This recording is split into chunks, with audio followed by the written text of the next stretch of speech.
Ela entrou no hotel com roupas sujas e uma cicatriz no rosto. O gerente a expulsou na frente de todos, mas quando descobriu quem ela era, o silêncio que tomou aquele lobby mudou o destino de muita gente. O Grand Majestic não era apenas um hotel, era um símbolo. Uma declaração em mármore e cristal erguida no coração da cidade, com lustres que pesavam mais do que o salário anual de qualquer um dos funcionários que os limpavam. Era o tipo de lugar onde as pessoas chegavam com malas de grife e saíam com histórias para contar aos netos. Onde cada centímetro do lobby havia sido projetado para comunicar uma única mensagem silenciosa e absoluta. Aqui, nem todo mundo é bem-vindo. Isadora entrou pela porta giratória como quem entra numa batalha. Não havia nada de elegante na forma como ela atravessou aquele hall. As roupas estavam manchadas de poeira e algo escuro que ninguém conseguia identificar ao certo. O cabelo, preso de qualquer jeito, escapava em mechas para os lados. Havia um corte cicatrizado na maçã do rosto esquerdo. Não era recente, mas também não era antigo o suficiente para desaparecer. Ela carregava uma mochila desgastada nas costas e segurava nas mãos um envelope branco, amassado, com os dedos sujos de terra. Ela parecia ter chegado de outro mundo. E havia chegado mesmo. Camila Rego estava atrás do balcão de recepção quando ergueu os olhos e viu a jovem atravessar o lobby. Por um instante, ela ficou imóvel. Havia algo desconcertante naquela mulher. Não a aparência, embora a aparência gritasse em contraste com tudo ao redor. Era o jeito como ela andava. A coluna ereta, o queixo levantado, os olhos fixos no elevador, como se soubesse exatamente para onde estava indo e não devesse explicações a ninguém. Ela não parece perdida, Camila pensou. Ela parece que voltou, mas Camila não disse nada. Apenas acompanhou com o olhar enquanto a jovem avançava pelo mármore polido em direção ao elevador central, deixando uma trilha de olhares curiosos e discretamente reprovadores no seu rastro. Foi quando Renato Catani saiu da sala de gerência. Renato tinha o tipo de presença que enchia o ambiente antes mesmo que ele abrisse a boca. Homem de meia-idade, construído por décadas de autoridade irrestrita, ele atravessava o lobby do Grand Majestic como quem atravessa o próprio território, com a lentidão calculada de quem sabe que ninguém vai se mover antes dele. Tinha os ombros sempre ligeiramente recuados, o queixo sempre um pouco erguido demais, e uma expressão permanente de alguém que acabou de encontrar algo levemente desagradável no cardápio. Ele viu Isadora e parou. Nos 3 segundos que se seguiram, Renato fez aquilo que era seu talento mais aprimorado, a varredura. Um olhar rápido de cima para baixo que catalogava, classificava e sentenciava sem que uma única palavra fosse dita. Roupas, mochila, cicatriz, mãos, envelope amassado, sentença proferida. Posso ajudar? Ele disse, e o tom de voz já continha a resposta que ele pretendia dar antes mesmo de ouvir qualquer coisa. Isadora se virou devagar, olhou para ele. Havia algo nos olhos dela que não combinava com o resto da aparência. Uma quietude densa, quase incômoda, como a superfície de um lago profundo que não deixa ver o fundo. Não precisa, ela respondeu com simplicidade. Sei onde estou indo. Tem certeza? Renato deu um passo à frente, a voz descendo um tom, ganhando aquela textura que os funcionários reconheciam como sinal de alerta. Porque este é um estabelecimento 5 estrelas. E eu não me recordo de ter visto seu nome em nenhuma reserva. Não vim fazer check-in. Então o que veio fazer? Falar com alguém? Renato inclinou levemente a cabeça. No balcão, Camila segurou a respiração. 2 hóspedes que aguardavam perto dos sofás de couro interromperam a conversa e voltaram o olhar para a cena, com aquela atenção mal disfarçada de quem finge não estar assistindo, mas não perde um segundo.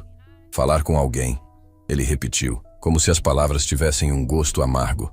E com quem exatamente uma pessoa neste estado viria falar num hotel como o Grand Majestic?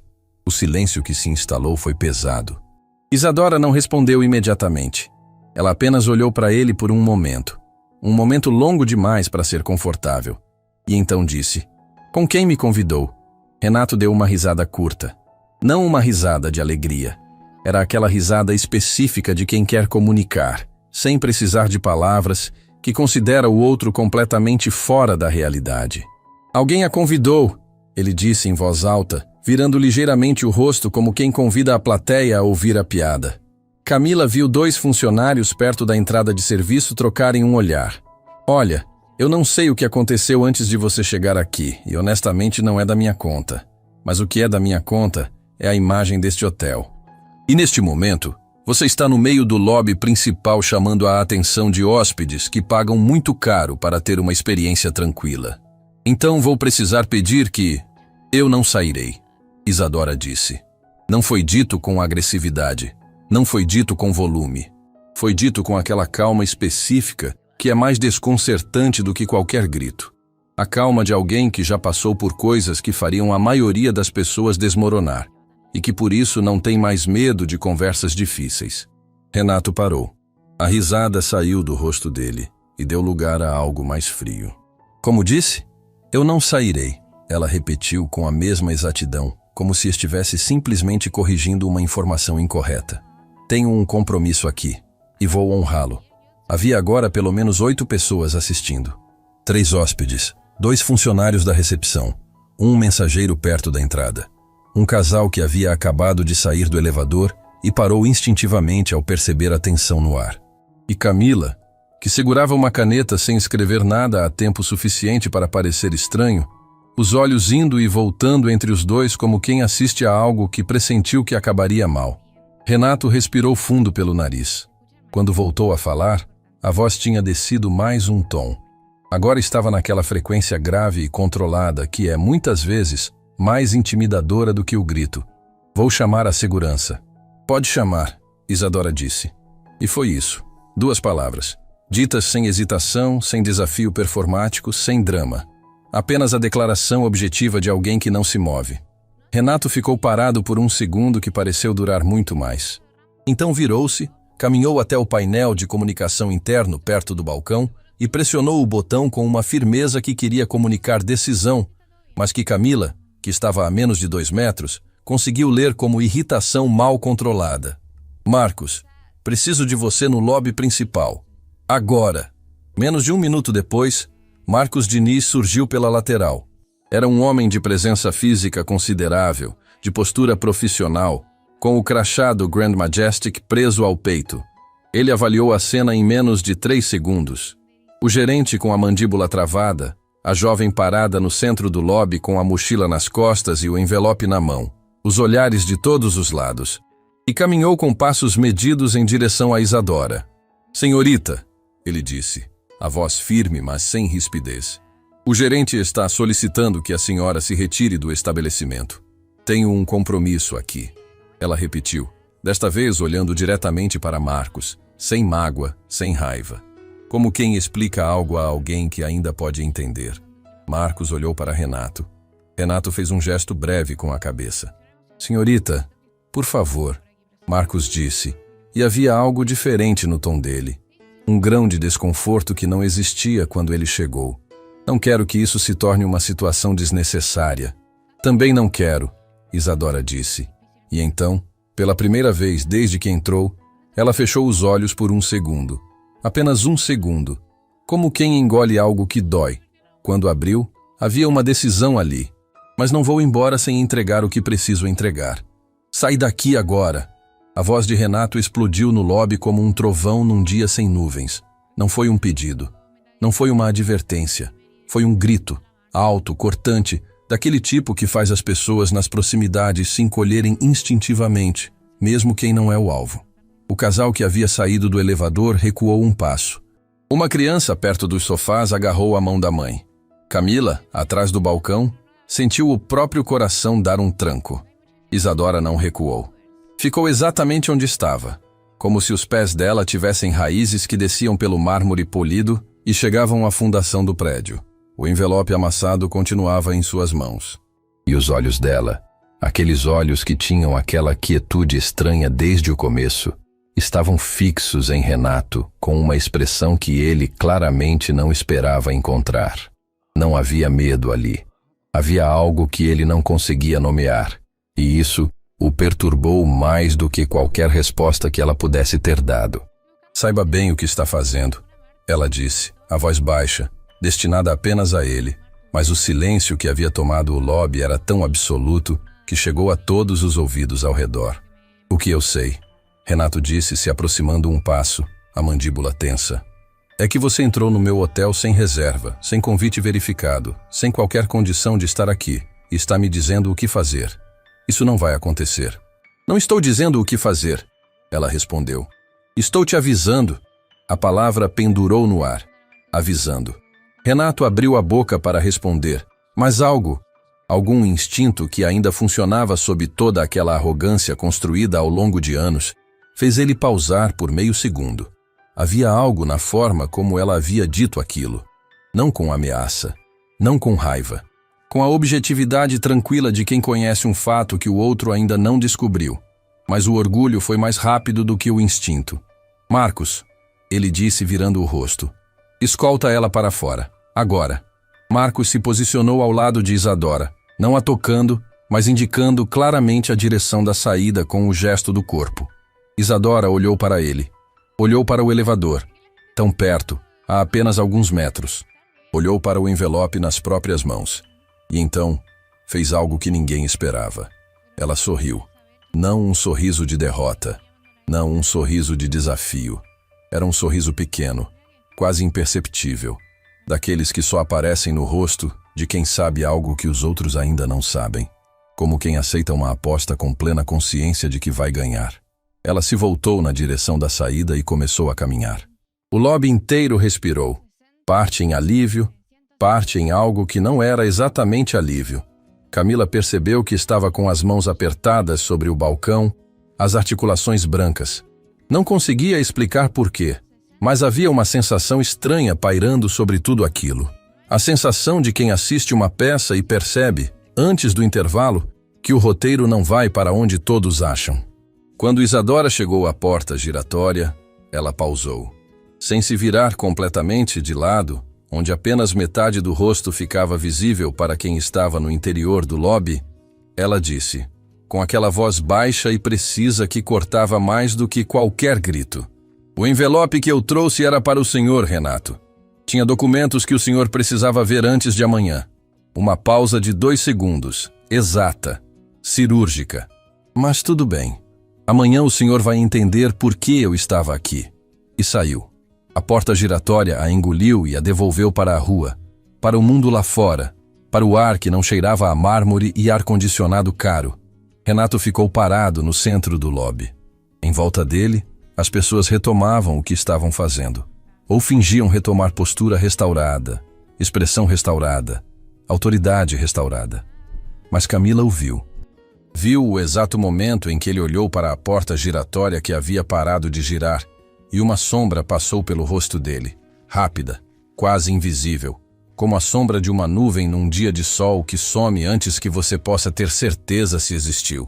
Ele se virou, voltou para a sala de gerência e fechou a porta.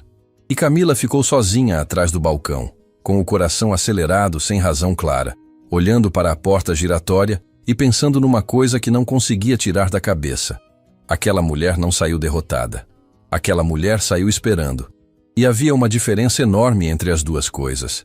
Naquela noite, enquanto o Grand Majestic se preparava para mais uma noite de hóspedes e serviços impecáveis, um telefone tocou numa cobertura a 3 quarteirões de distância. Quem atendeu ouviu uma voz cansada do outro lado da linha. Uma voz que não tinha dormido direito em dias. Uma voz que havia atravessado distâncias que a maioria das pessoas nunca atravessaria. Mãe, Isadora disse. Fiz o que você pediu. Tentei entregar pessoalmente. Ele não deixou. Houve uma pausa do outro lado. Quando a resposta veio, era a voz de uma mulher que havia construído um dos maiores grupos empresariais do país tijolo por tijolo, decisão por decisão, e que havia aprendido, ao longo de toda essa trajetória, que as maiores reviravoltas raramente anunciam sua chegada. Tudo bem, minha filha, disse doutora Helena Voss. Então amanhã ele vai descobrir do jeito mais difícil. Ninguém nasce sabendo o peso de um nome. Isadora Voss aprendeu o peso do dela da forma mais dura possível.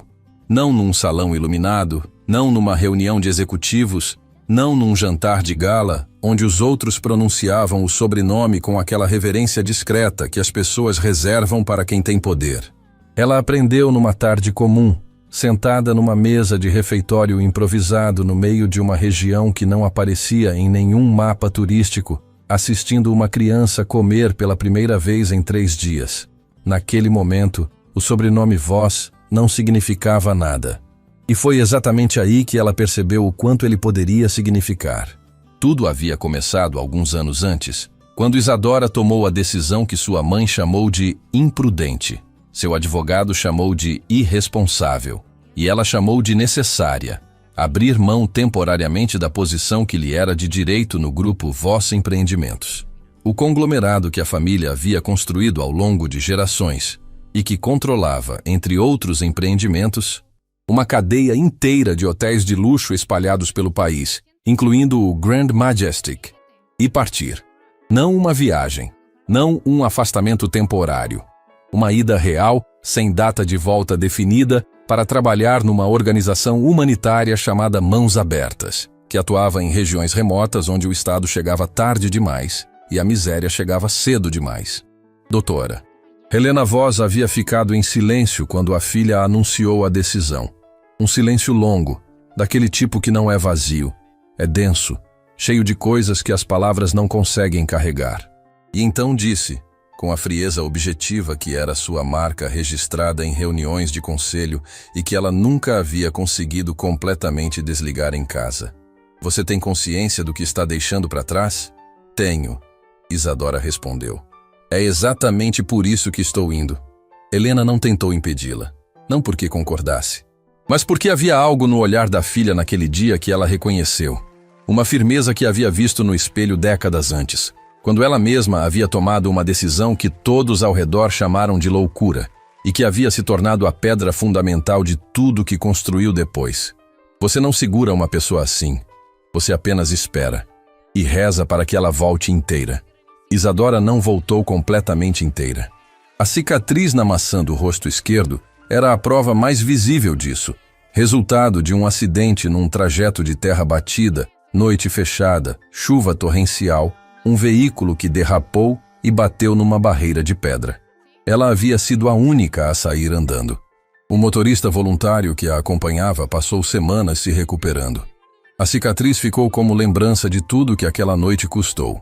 Mas havia outras marcas que não apareciam em fotos. A forma como ela agora dormia, leve demais, acordando com qualquer som. A dificuldade de estar em espaços muito confortáveis sem sentir um desconforto difuso, quase culpa, difícil de nomear. A incapacidade de desperdiçar comida, qualquer comida. Pequenas mudanças que as pessoas ao redor não notariam, mas que ela carregava em cada gesto, em cada escolha, no próprio jeito de ocupar o espaço. Ela havia voltado diferente, e precisava que a mãe entendesse isso antes de qualquer conversa sobre o futuro. Foi por isso que, quando aterrou depois de tantas semanas fora, com o mesmo conjunto que usava há dias porque a mala havia ficado para trás no último trecho da viagem, ela foi diretamente ao Grand Majestic. Não para fazer check-in, não para exibir o sobrenome que abriria qualquer porta, mas porque a mãe estava hospedada ali temporariamente enquanto o apartamento principal passava por reformas e porque havia documentos urgentes que o Dr. Armando Feijó, o advogado da família, havia enviado e que precisavam chegar às mãos de Helena antes de uma reunião marcada para o dia seguinte. Simples, direto, uma entrega que havia se tornado, nas mãos de Renato Catani, algo completamente diferente. De volta ao hotel naquela mesma noite, Camila Rego não conseguia dormir. Ela ficou repassando a cena do lobby na cabeça com aquela insistência irritante que a memória tem quando registra algo que a intuição classificou como importante, mesmo que a razão ainda não saiba exatamente por quê. A jovem com a cicatriz, o envelope amassado, o sorriso na porta giratória. Amanhã o senhor vai entender por que eu estava aqui. Camila havia trabalhado no Grand Majestic tempo suficiente para desenvolver um instinto preciso sobre as pessoas que cruzavam aquelas portas. Era uma habilidade que a função de recepcionista aprimora com brutalidade. Você aprende a ler o que as pessoas não dizem, porque no mundo dos hotéis de luxo, o que não é dito é frequentemente mais importante do que o que é. E o que aquela jovem não havia dito era volumoso. Ela não havia dito o nome, não havia dito com quem tinha o compromisso, não havia dito o que estava no envelope, não havia dito de onde vinha ou o que havia passado para chegar naquele estado. Mas havia algo na postura dela, algo na forma como ela havia enfrentado Renato sem recuar, sem chorar, sem implorar, que não combinava com alguém que simplesmente havia se perdido e entrado no hotel errado. Combinava com alguém que havia voltado para casa. O pensamento apareceu na cabeça de Camila com uma clareza desconcertante e ela ficou olhando para o teto do quarto tentando entender de onde havia vindo aquela impressão específica. Voltado para casa. Por que ela havia pensado nisso? Não havia nada no comportamento da jovem que sugerisse familiaridade com o ambiente. Ela não havia cumprimentado nenhum funcionário pelo nome. Não havia se dirigido a nenhum setor específico com segurança. Não havia demonstrado qualquer sinal de reconhecimento em relação ao espaço. Mas havia andado por aquele lobby como se tivesse todo o direito de estar ali.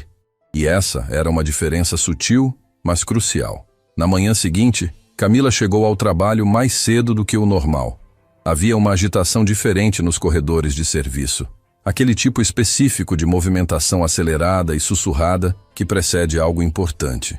Funcionários trocando olhares. Instruções sendo dadas em voz baixa. A equipe de limpeza dobrando a velocidade nos corredores do andar executivo. Camila abordou Flávia, colega de recepção que trabalhava no turno da madrugada, antes que ela fosse embora. O que está acontecendo? Flávia olhou para os lados antes de responder, com aquele jeito de quem tem uma informação grande demais para segurar, mas pequena o suficiente para ser saborosa. A cobertura do 12º foi reservada por inteiro, ontem à noite, em cima da hora. Por quem? Por um escritório de advocacia. Flávia fez uma pausa calculada. O Feijó em Associados. O nome não significou nada para Camila naquele momento. Ela apenas anotou mentalmente e foi para seu posto, com a sensação crescente de que o dia seria diferente. Ela não imaginava o quanto. Renato Catani chegou ao hotel naquela manhã com o passo firme de sempre, a expressão composta de sempre, a convicção inabalável de sempre de que tudo estava sob controle. Havia dormido bem. A situação do dia anterior estava encerrada. Uma estranha com roupas inadequadas havia tentado entrar no hotel, fora encaminhada para fora com eficiência. E o lobby havia voltado à normalidade em menos de 10 minutos. Exatamente como deveria ser. Era para isso que ele estava ali. Ele entrou na sala de gerência, colocou o café sobre a mesa, abriu o computador e encontrou o e-mail. Havia chegado às 23 horas da noite anterior. Horário incomum para comunicações do grupo Voss Empreendimentos, a grupo controlador que controlava o Grand Majestic e toda a cadeia de hotéis a qual ele pertencia. Renato abriu com a desatenção de quem espera encontrar uma circular administrativa. O remetente era o Dr. Armando Feijó. O assunto era: visita de Dra. Helena Voss. Protocolo de recepção e confidencialidade. Renato começou a ler. Parou no 3º parágrafo. Releu o 2º parágrafo. Voltou ao início. A cada linha, a temperatura do ambiente parecia cair 1 grau. Era como ler num idioma familiar, mas com um significado que ia se revelando diferente do que você esperava a cada palavra. Uma sensação de solo se movendo debaixo dos pés, lenta e inexoravelmente. Doutora Helena Voss estava hospedada no Grand Majestic, na cobertura do 12º andar, e havia chegado acompanhada da filha, que havia tentado entregar pessoalmente, na tarde do dia anterior, documentos relativos à reunião de conselho prevista para aquela manhã. A filha, Isadora Voss. Renato ficou com os olhos parados na tela por alguns segundos, que se sentiram mais longos do que deveriam. Depois desceu mais uma linha e leu o trecho que o Dr. Armando Feijó havia destacado em negrito, o único trecho do e-mail inteiro formatado diferente dos demais, como se o advogado soubesse exatamente onde seria necessário chamar atenção. Informamos que a senhora Isadora Voss figura como herdeira direta e cotitular de 49% das ações do Grupo Voss Empreendimentos, incluindo participação integral na cadeia Grand Majestic. Quaisquer situações que envolvam seu nome deverão ser tratadas com o mesmo protocolo de prioridade máxima reservado à doutora Helena Voss. O café esfriou na xícara. Renato não o tomou. No andar de cima, numa suíte simples reservada às pressas na noite anterior, Isadora estava sentada na beira da cama, com os olhos fixos na janela. Lá fora, a cidade acordava com a indiferença costumeira de quem não sabe das histórias que acontecem dentro dos prédios que compõem sua silhueta. Ela havia dormido pouco. Não por causa de Renato. O que havia acontecido no lobby não a perturbava da forma como perturbaria a maioria das pessoas. Perturbava por outra razão, mais funda, mais antiga, porque aquele tipo de cena não era novo para ela. Não era a primeira vez que alguém olhava para a aparência dela e decidia, sem mais informações, o que ela valia. Não seria a última, mas havia algo diferente desta vez. Desta vez, as consequências não seriam apenas dela. Ela pegou o celular e releu a última mensagem da mãe, enviada de madrugada. A reunião começa às 10. Você precisa estar presente, não como minha filha, como co-titular. Isadora ficou olhando para aquelas palavras por um longo tempo. Então digitou a resposta. Estarei lá, do jeito que sou. Enviou. Colocou o celular na mesinha. Olhou para o espelho na parede oposta. O reflexo de uma mulher com roupas desgastadas, cabelo solto, cicatriz visível e os olhos mais acordados do que o resto dela parecia estar. Amanhã havia chegado. E Renato Catani ainda não sabia o que estava prestes a descobrir. Amanhã chegou com uma claridade fria e precisa, daquele tipo que não perdoa nada. Renato Catani havia relido o e-mail 4 vezes. Não porque não houvesse entendido na primeira leitura. Havia entendido perfeitamente. Cada palavra, cada vírgula, cada trecho em negrito que o doutor Armando Feijó havia destacado com a precisão cirúrgica de quem sabe exatamente onde a lâmina precisa tocar para que o corte seja sentido. O problema não era a compreensão. O problema era a implicação. Isadora Voss, co-titular de 49% do grupo Voss Empreendimentos. A mulher que ele havia mandado embora aos gritos na tarde anterior, na frente de hóspedes, funcionários e qualquer pessoa que tivesse passado por aquele lobby no momento errado. Renato se levantou da cadeira, foi até a janela da sala de gerência e ficou olhando para o movimento lá fora com os braços cruzados e a mandíbula travada. Havia uma sensação específica naquele momento. Não era exatamente medo, porque Renato Catani havia construído toda uma identidade ao redor da convicção de que não sentia medo. Era algo adjacente ao medo. Algo que se instalava no peito como pressão, como o peso de uma coisa que você empurrou para longe e que voltou com o dobro da velocidade. Ele havia cometido um erro. Não o tipo de erro que se resolve com um pedido de desculpas rápido e um upgrade de quarto. O tipo de erro que deixa rastro. O tipo que pessoas lembram. Pegou o telefone e discou para Túlio Saraiva. Túlio Saraiva era o diretor executivo do grupo Voss Empreendimentos. O homem que na prática operava a engrenagem que Helena Voss construíra, o intermediário entre a visão estratégica da fundadora e a realidade do dia a dia dos empreendimentos. Era conhecido nos corredores do grupo por duas coisas: uma competência administrativa fora do comum e uma lealdade que as pessoas ao redor sempre descreviam como inabalável, mas que Isadora, quando ainda circulava naquele mundo, havia aprendido a ler de outra forma.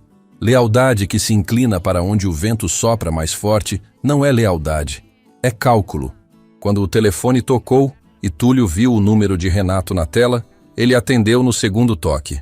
Eu já sei, disse, antes que Renato abrisse a boca. Pausa. Você já sabe, Renato repetiu. O Feijó me copiou no e-mail. A voz de Túlio tinha aquela textura de quem está ao mesmo tempo processando uma informação e calculando as possibilidades que ela abre. Você leu até o final? Li tudo. Então você sabe que a reunião de hoje não é uma reunião ordinária? O que isso significa?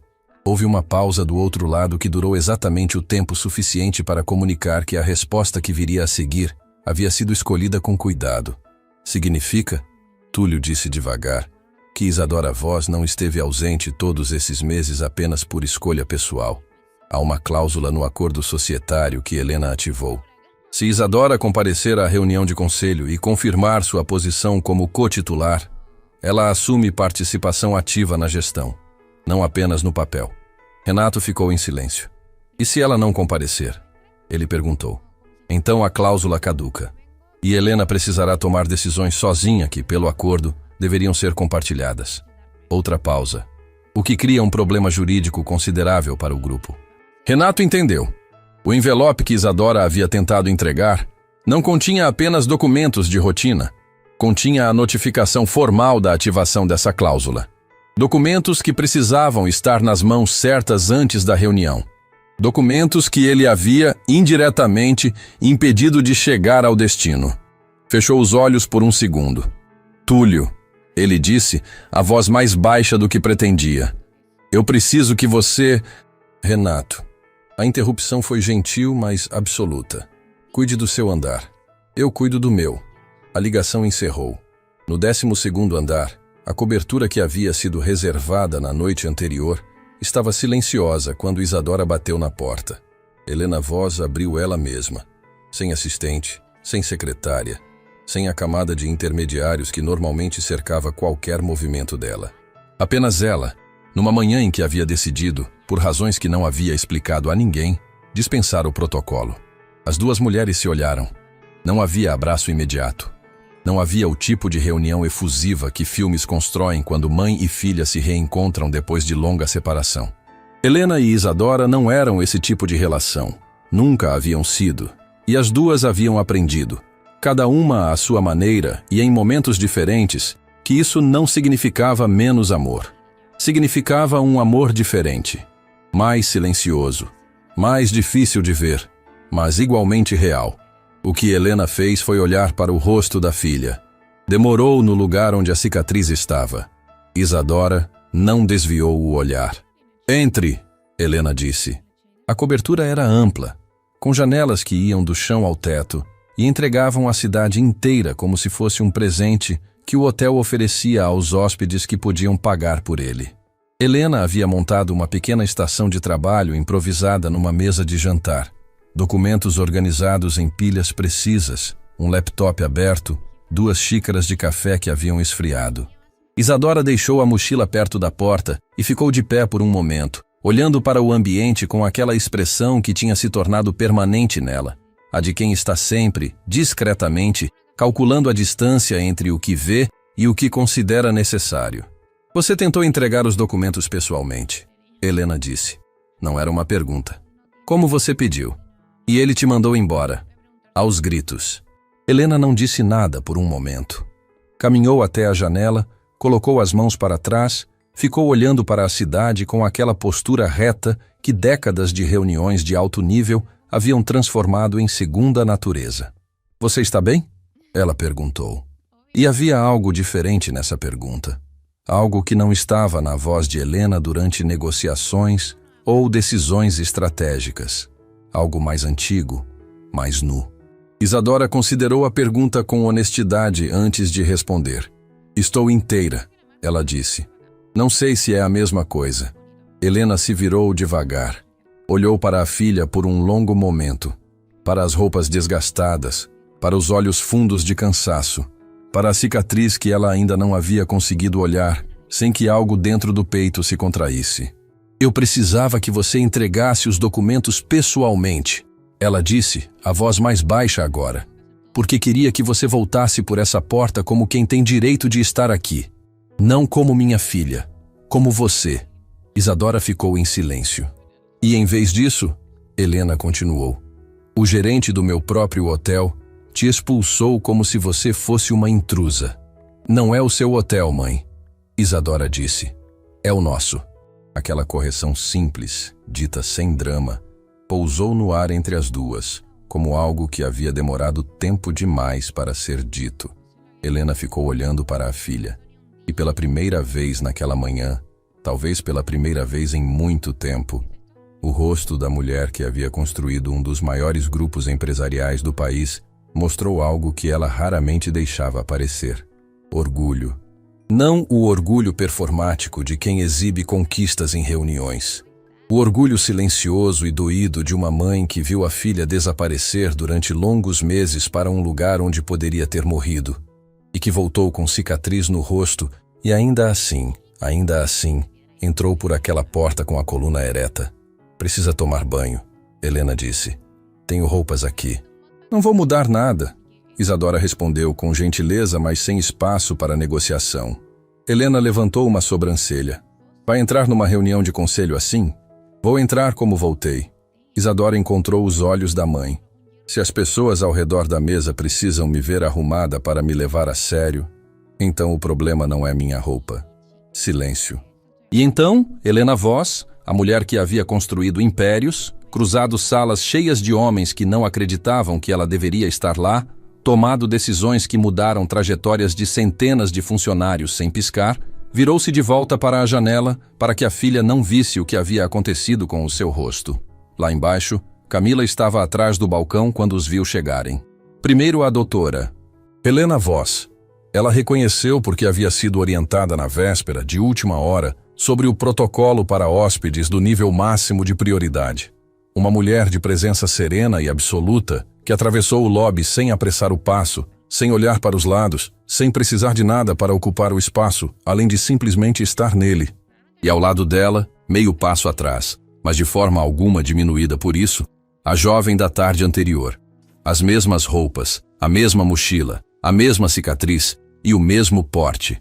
Camila sentiu algo se encaixar no peito com um clique silencioso. Aquela sensação específica de quando uma intuição que você havia descartado como improvável se revela não apenas possível, mas inevitável. Voltado para casa, ela havia pensado na noite anterior. Havia acertado. Alguns funcionários que estavam no lobby naquele momento reconheceram Helena Voss pelos protocolos da véspera e se posicionaram com a discrição treinada que o Grand Majestic exigia.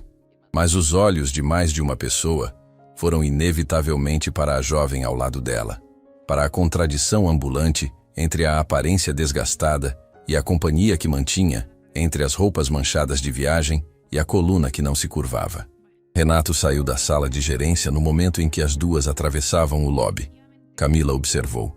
Ela não saberia descrever depois com precisão o que havia acontecido no rosto de Renato Catani naquele instante. Era difícil nomear porque envolvia camadas demais acontecendo ao mesmo tempo.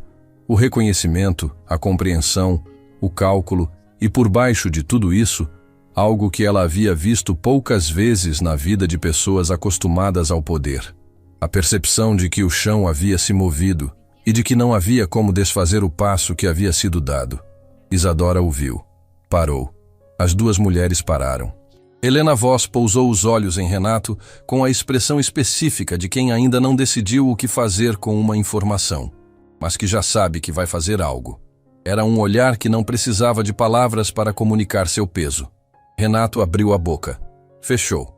Abriu de novo. Doutora Voss, ele disse, e a voz havia perdido toda a textura de autoridade que definia seu jeito de falar. Havia sido substituída por algo mais fino, mais cuidadoso. Seja muito bem-vinda. Qualquer coisa que a senhora precisar. Obrigada, Helena disse, com uma brevidade que encerrava qualquer possibilidade de conversa. Ela retomou o passo. Isadora ficou parada por um segundo a mais. Olhou para Renato. Não havia triunfo naquele olhar. Não havia raiva. Era algo mais difícil de suportar do que as duas coisas juntas. Era a quietude de quem não precisa dizer nada porque os fatos já disseram tudo o que havia para ser dito. Então ela seguiu a mãe em direção à sala de reuniões. A sala de reuniões do Grand Majestic ocupava metade do andar executivo e havia sido projetada para comunicar permanência. A mesa oval de madeira escura, as cadeiras altas, os painéis nas paredes que misturavam vidro e material nobre numa composição que dizia, sem precisar de palavras, que decisões importantes eram tomadas ali. Havia 6 pessoas já sentadas quando Helena e Isadora entraram. O doutor Armando Feijó estava no canto direito da mesa.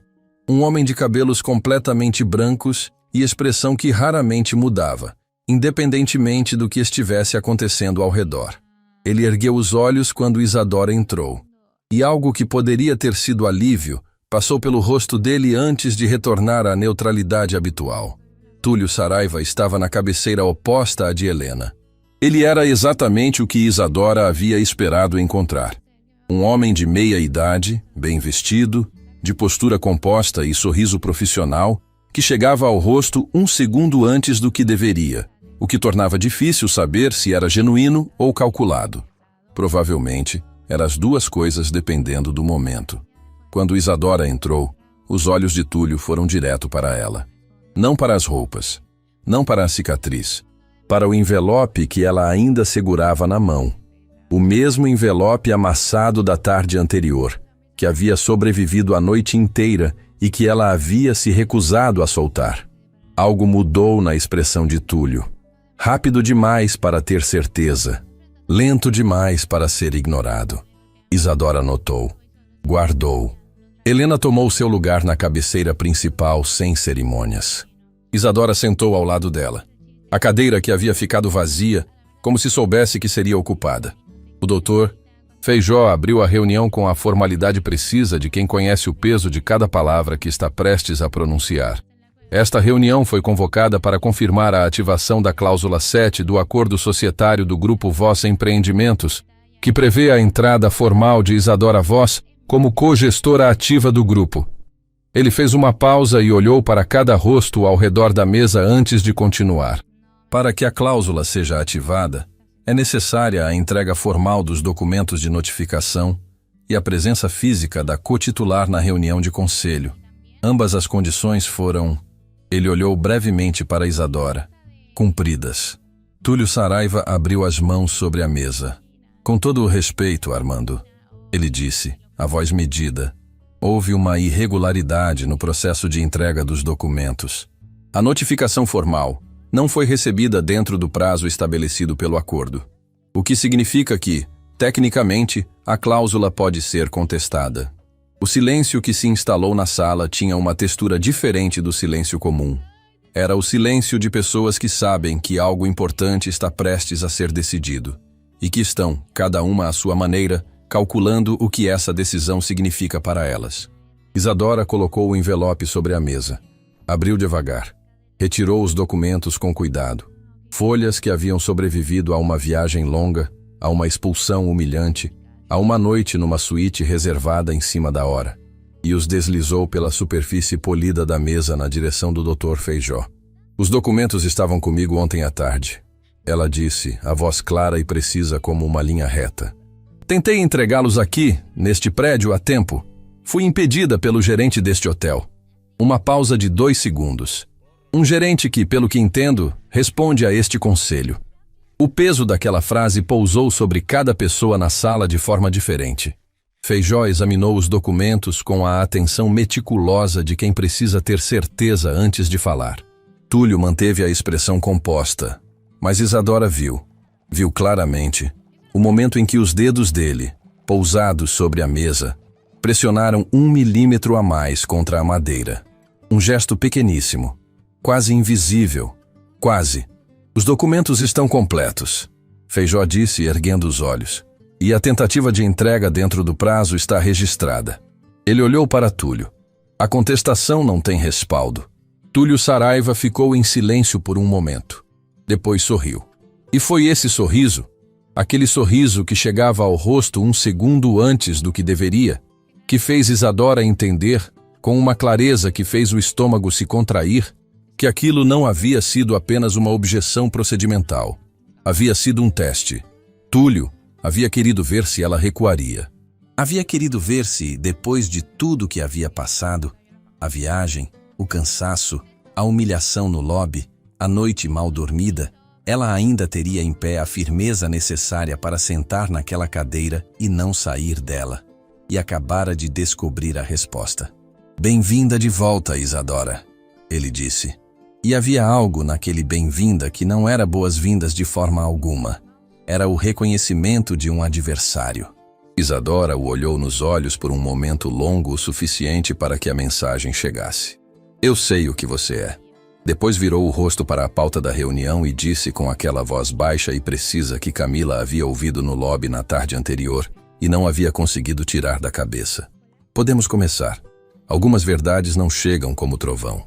Chegam como água, devagar, silenciosas, infiltrando-se pelas frestas que você nem sabia que existiam, até que um dia você olha para baixo e percebe que o chão onde estava pisando não é mais sólido, que nunca foi. Isadora aprendeu isso anos antes, quando ainda acreditava que os problemas tinham sempre um rosto visível, que a ameaça chegava pela porta da frente, com barulho suficiente para você se preparar. Havia aprendido da forma mais difícil que as ameaças mais perigosas chegam sorrindo. A reunião de conselho havia durado horas. Não havia sido um encontro de rotina.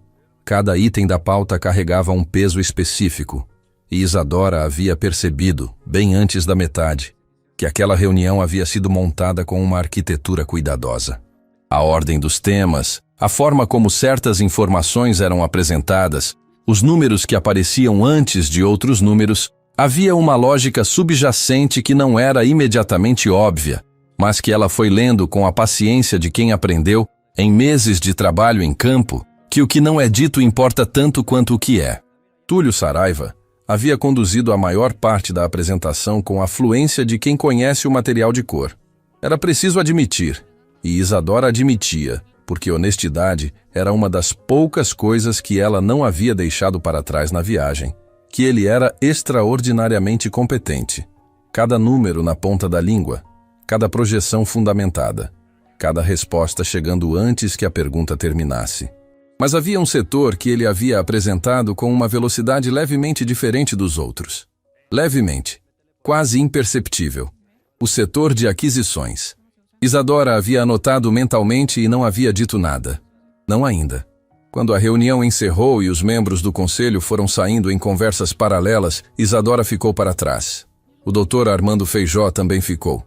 Era um homem que havia aprendido, ao longo de décadas de advocacia para famílias com património e segredos em proporções semelhantes, que as conversas mais importantes raramente acontecem durante as reuniões.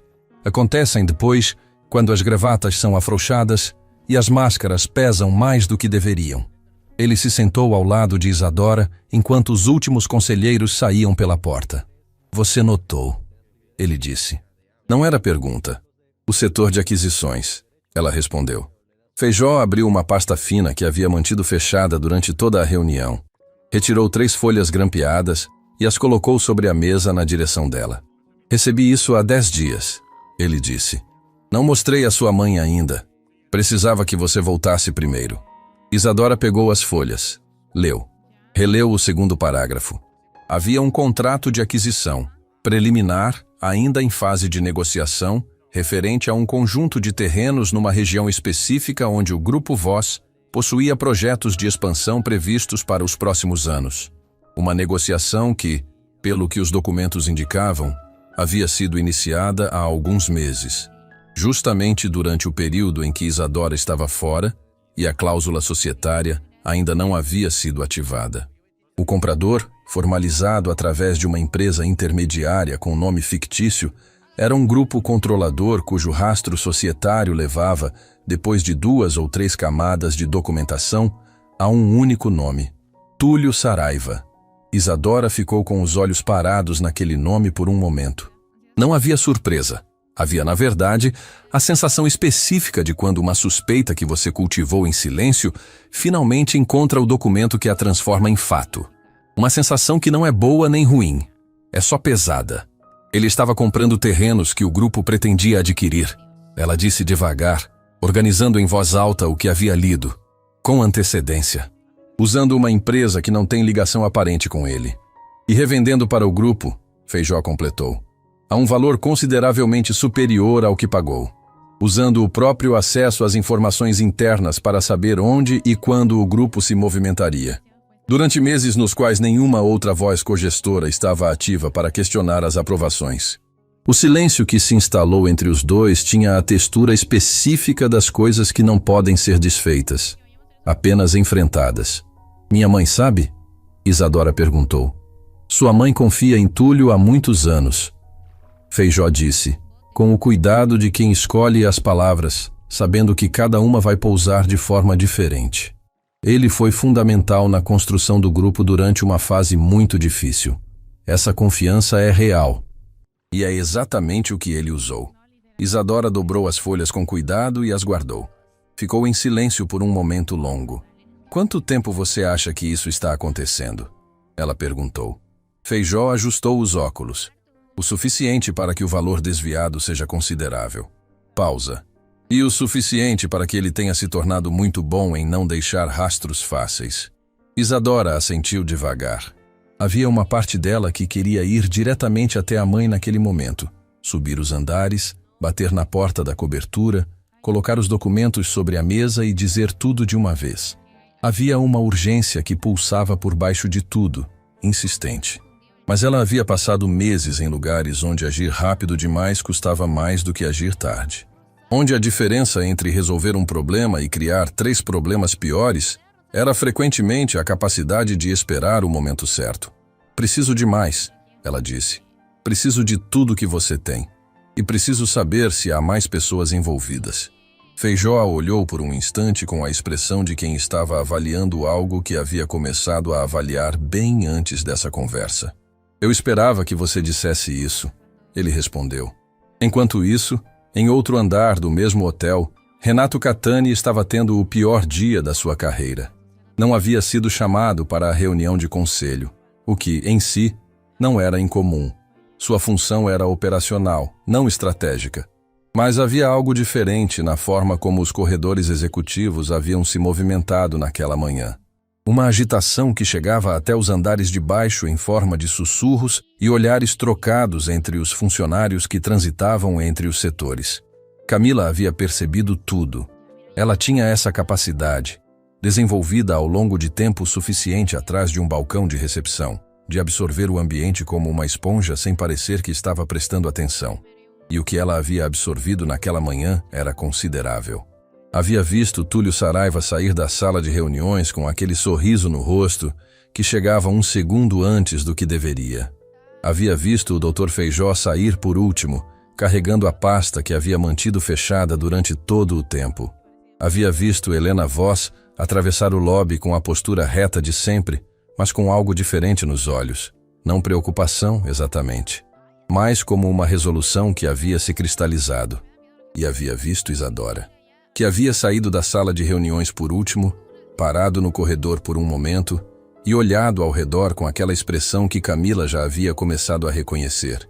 A expressão de quem está vendo mais do que as outras pessoas veem e arquivando tudo com uma precisão silenciosa. Os olhos de Isadora haviam encontrado os de Camila por um breve segundo. E havia algo naquele olhar, um reconhecimento talvez de alguém que havia testemunhado o início de tudo, que fez Camila sentir que, sem ter feito nada além de observar, ela havia se tornado parte de uma história muito maior do que imaginava. Renato bateu na porta da cobertura no final da tarde. Havia passado o dia inteiro construindo aquele momento na cabeça. As palavras certas, o tom adequado, a quantidade precisa de humildade que comunicasse arrependimento sem destruir completamente a autoridade que ainda precisava manter para continuar exercendo sua função. Havia ensaiado, havia descartado, havia reensaiado. Helena Voss abriu a porta ela mesma, como havia feito pela manhã. Olhou para ele. Doutora. Voss, ele começou, a voz no tom que havia escolhido. Vim pessoalmente porque o que aconteceu ontem foi... Eu sei o que aconteceu, Helena disse. Não havia raiva na voz dela. Havia algo que para Renato foi de alguma forma mais difícil de suportar do que a raiva. Havia uma frieza objetiva, o tipo de temperatura emocional que existe quando uma pessoa já processou completamente o que aconteceu e tomou suas decisões a respeito. E o que sobra é apenas a comunicação do resultado. Minha filha tentou entregar documentos urgentes neste hotel, Helena continuou. E foi tratada de uma forma que eu não vou descrever em detalhes porque você estava lá e sabe exatamente o que aconteceu. Uma pausa. O que eu preciso saber de você, Renato, é uma coisa simples. O que você viu quando ela entrou? A pergunta pousou sobre ele de uma forma que ele não havia antecipado. O que você viu quando ela entrou? Não porque você agiu assim, não o que você estava pensando, mas o que ele havia visto. Renato ficou em silêncio por um momento que durou tempo demais. Vi alguém que não parecia corresponder ao padrão do estabelecimento, ele disse finalmente. Exatamente, Helena respondeu. E havia naquela única palavra uma densidade que foi entrando por ele devagar, como água por fresta. A confirmação de que ele havia dito a coisa mais honesta e, ao mesmo tempo, a mais condenatória que poderia ter dito. Não havia uma justificativa operacional. Havia um julgamento, rápido, automático, sem base em nada além da aparência. Minha filha passou meses num trabalho voluntário em condições que a maioria das pessoas não aguentaria uma semana, Helena disse, a voz ainda naquela temperatura fria e precisa. Ela voltou com uma cicatriz no rosto e roupas que não eram adequadas para este lobby, porque sua mala havia ficado para trás no último trecho de uma viagem longa e difícil.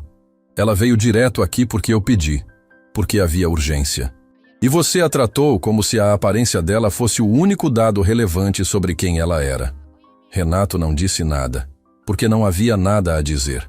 Não vim pedir demissão de você hoje, Helena continuou. Vim dizer que essa decisão ainda não foi tomada, mas ela será tomada, e vai depender muito de como os próximos dias se desenvolverem.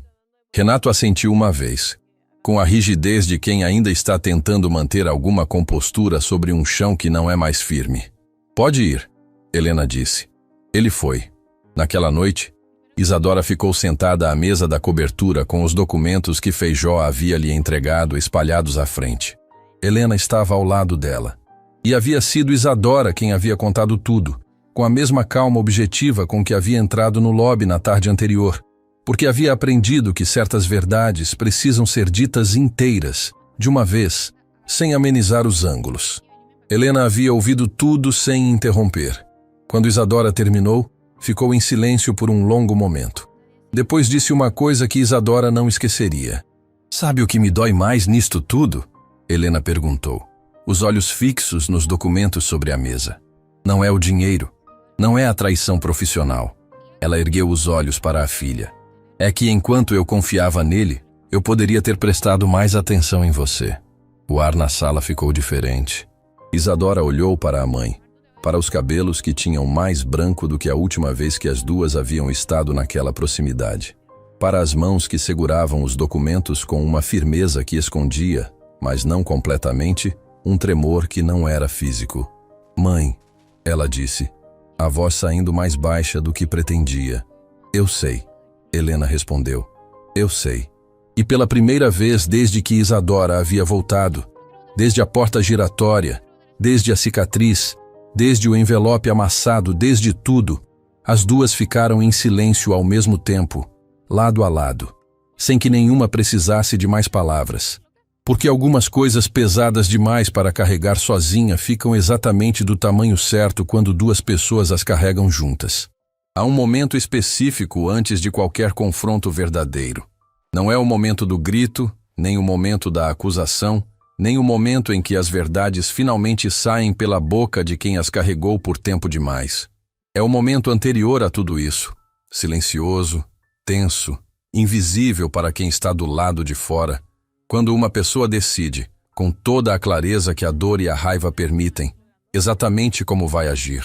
Isadora havia passado a noite inteira nesse momento. Não havia dormido. Não havia tentado. Havia ficado sentada à mesa da cobertura com os documentos que Feijó lhe entregara, um bloco de notas à esquerda e uma xícara de chá que esfriara horas antes à direita, construindo uma linha do tempo com a precisão metódica que os meses em campo haviam aprimorado nela. A capacidade de organizar o caos em sequência, de encontrar a estrutura por baixo da confusão, de separar o que importa do que apenas parece importante. O esquema de Túlio Saraiva não havia nascido da noite para o dia. Quanto mais ela analisava os documentos, mais conseguia ver a arquitetura por trás de tudo, as camadas de empresas intermediárias, cada uma existindo apenas tempo suficiente para realizar uma transação antes de ser encerrada ou dormente, os nomes que apareciam e desapareciam da documentação como peças num tabuleiro movidas por uma mão que sabia exatamente onde cada uma precisava estar. Não era a obra de um homem agindo por impulso.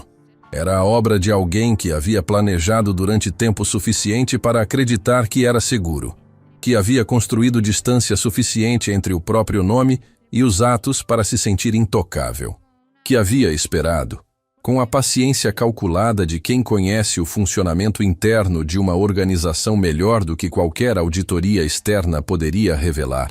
Pelo momento em que nenhuma outra voz estivesse ativa para questionar o que estava sendo feito. O momento em que Isadora havia partido. Ela fechou os olhos por um segundo. Não de culpa.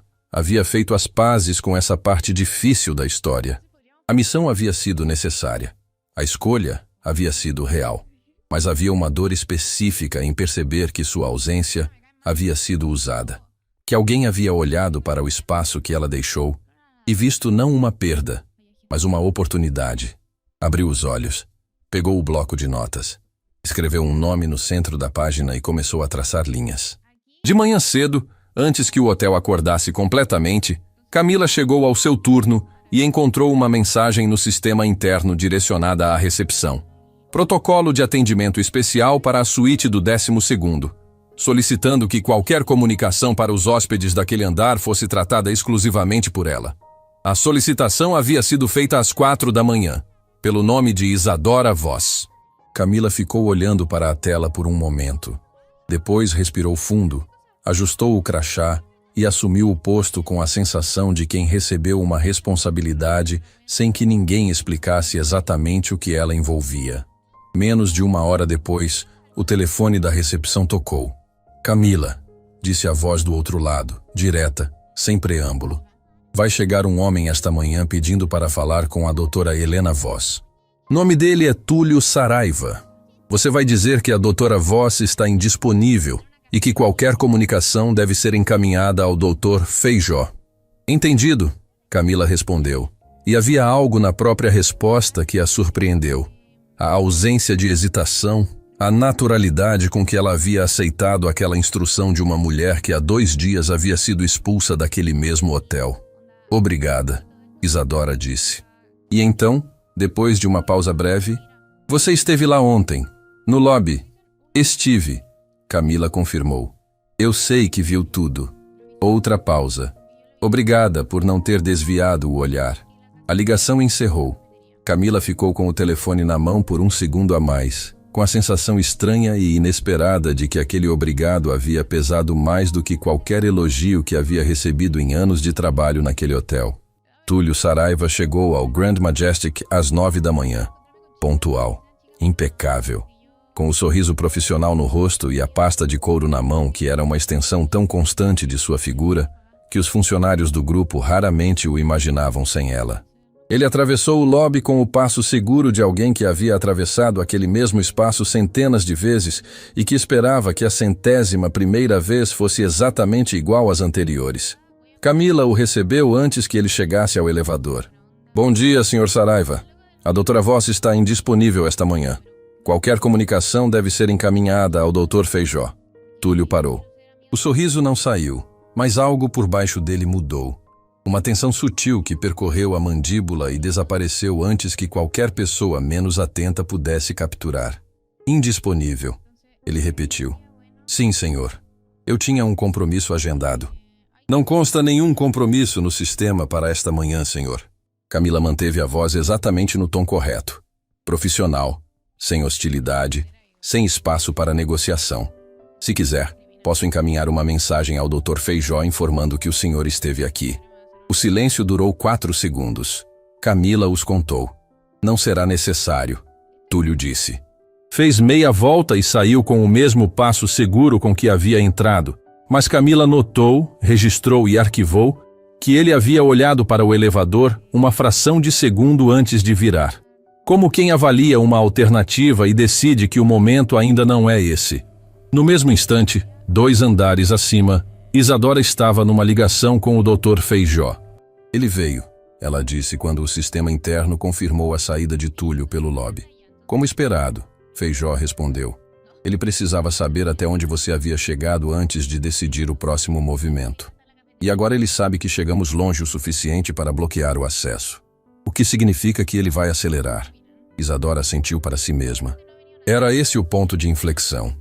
O momento em que um esquema que havia funcionado na sombra precisava escolher entre recuar ou avançar, e no qual a escolha revelava mais sobre a pessoa do que todos os documentos anteriores juntos. Armando, ela disse. O contrato de aquisição intermediária. Ainda está em fase de negociação ou já foi concluído? A última transação foi concluída há 3 semanas. Mas há uma nova negociação em andamento. Terrenos na região norte, onde o grupo tem expansão prevista para o próximo ciclo. Ainda não assinada. Não, mas a aprovação interna foi dada. Por Túlio. Sem passar pelo conselho. Sem passar pelo conselho. Isadora fechou o bloco de notas. Ficou em silêncio por um momento que Feijó respeitou, com a sabedoria de quem sabe que certas pausas não devem ser interrompidas. Se conseguirmos suspender essa aprovação antes que o contrato seja assinado, ela disse devagar, o rastro fica visível sem que possamos ser acusados de interferência retroativa. É uma irregularidade ativa, documentável, incontestável. Exatamente o que eu estava esperando que você dissesse, Feijó respondeu. Mas há um problema. Qual? Para suspender a aprovação formalmente, precisamos de uma resolução coassinada por você e por Helena. O que significa que sua mãe precisa ser informada de tudo hoje, com detalhes, sem amenizar. Isadora ficou em silêncio. Não porque não soubesse disso, mas porque havia uma parte daquela conversa, a parte que envolvia olhar nos olhos da mãe e desmontar a confiança que ela havia depositado num homem durante anos, que não seria fácil. Não para Helena, que raramente demonstrava o que sentia, mas que Isadora conhecia bem o suficiente para saber que a capacidade de não demonstrar nunca foi a mesma coisa que não sentir. Ela precisa ouvir de mim, Isadora disse. Concordo. Helena Voss estava na varanda da cobertura quando a filha entrou. O café da manhã havia chegado e estava sobre a mesa intocado, uma das poucas formas que Helena tinha de revelar, inadvertidamente, que estava preocupada. Ela não esquecia o café quando estava bem. Isadora se sentou à mesa. Colocou os documentos organizados à frente da mãe sem dizer nada primeiro. Deixou que Helena os pegasse, os olhasse, começasse a ler. Helena leu devagar. Não havia nada de apressado no jeito como ela virava cada página. Havia naquela lentidão, ao contrário, a disciplina de quem sabe que algumas informações precisam ser processadas corretamente antes de qualquer reação. Que a primeira emoção que chega nem sempre é a que deve guiar a decisão. Isadora a observou. Viu o momento em que a mãe chegou à página com o nome de Túlio como beneficiário final da cadeia societária. Viu a pausa. Viu a forma como os dedos pressionaram levemente a borda do papel. Viu o único sinal que Helena Voss permitia que escapasse quando algo a atingia de verdade. Um movimento quase imperceptível da musculatura ao redor dos olhos, como quem absorve um impacto. Depois Helena virou a página e continuou lendo. Quando terminou, colocou os documentos sobre a mesa com o mesmo cuidado com que os havia pegado. Ficou olhando para a xícara de café intocada por um momento longo. Quanto tempo? Ela disse. Não como pergunta, como constatação. Feijó acredita que pelo menos desde que eu parti, Isadora respondeu. Possivelmente antes, mas sem documentação suficiente para provar. Helena assentiu uma vez. Devagar. Eu o contratei, ela disse. Estive ao lado dele em decisões que construíram este grupo. Confiei no julgamento dele em momentos em que precisava confiar em alguém. Uma pausa. E ele usou cada um desses momentos para construir o próprio caminho às minhas custas. Havia uma dor naquelas palavras que não era raiva. Era o tipo de dor mais difícil. A que não vem de inimigos, mas de quem você escolheu. A traição que dói mais fundo não é a de quem você sempre desconfiou. É a de quem você decidiu conscientemente merecer sua confiança. Isadora ficou em silêncio. Não havia palavras que tornassem aquilo menor. E ela havia aprendido, em meses de estar ao lado de pessoas em situações que não tinham conserto fácil, que às vezes a coisa mais honesta que se pode oferecer a alguém é simplesmente não tentar consertar o que eles estão sentindo. Depois de um tempo, Helena ergueu os olhos. E o que Isadora viu ali não era a mulher quebrada que uma notícia assim poderia produzir. Era algo diferente, mais fundo, mais sólido, mais antigo do que qualquer mágoa. Era a mesma coisa que Isadora havia herdado sem saber, que havia carregado pelo mundo sem entender completamente de onde vinha, que havia mantido a coluna ereta no lobby de um hotel enquanto alguém gritava para ela sair. Era a decisão de não cair. O que precisamos para suspender aquela aprovação? Helena perguntou. Uma resolução coassinada pelas duas. Feijó já preparou o documento. Quando?